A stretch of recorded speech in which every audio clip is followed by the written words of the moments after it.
very much, Mr Speaker, and can I thank the Leader of the House for announcing the business for next week, and can I also pay my tributes to the three names mentioned, Brenda Dean, Professor Stephen Hawking and Ken Dodd, who I think in his memory the best thing that we could help do would be to progress the cause of independence for Nutty Ash. And Mr Speaker, can we also welcome National Shakespeare Week, and we're all very much looking forward to our Shakespeare suppers. And I was trying to think what was the most appropriate thing for this government, and surely it could only be a comedy of errors, or is that a power grab I see before me? Mr Speaker, I'm really surprised the Leader's not announced any debate on Russian relations. We've had two statements which have been heavily subscribed this week. There's a great deal of interest right across this House, and this is an issue that's only going to develop and get more critical. So before Easter, can we ensure that we get a debate on Russia before we rise?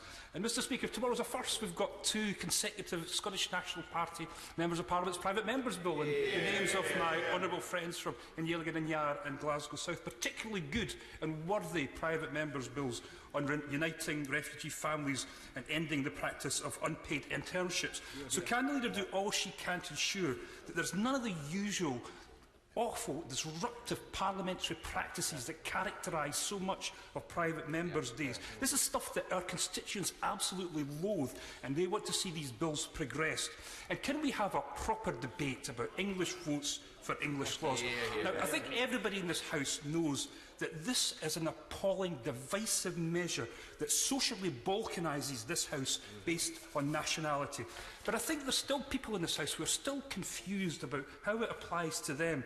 For example, my Scottish Conservative friends, determined to exercise their prime function as unquestioning lobby fodder, rushed through those lobbies on Tuesday to vote to take free meals out of the mouths of 1 million English bairns, only to discover that their votes didn't count because of the English veto and the double majority vote.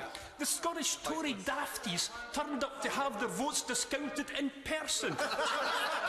Mr Speaker, the Scottish Tories do nothing than ask questions of a Parliament 400 miles away that can't answer these questions, infuriating their constituents and primarily responsible for their plummeting relations. Given the glaikit looks on their coupons the other evening, we now know why they do that.